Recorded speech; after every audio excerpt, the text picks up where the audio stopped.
Hey guys, and welcome back to App Tutorial.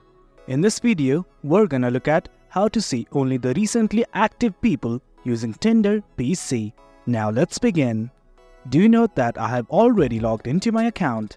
In case you have not, do log in right now. Right here, this is the interface of Tinder in PC.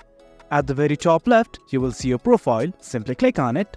Then this page will open up. From here, you can edit info as well. Well, what we need to do is simply scroll down on the left hand side. I'm gonna scroll right down, and right here under the Control Who You See tab, you'll see something like Balance Recommendations and Recently Active.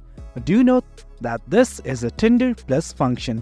I'm simply gonna click on the option below that says Recently Active. Well, do note that in order to see the people who are recently active, what you need to do is to be subscribed to Tinder Plus.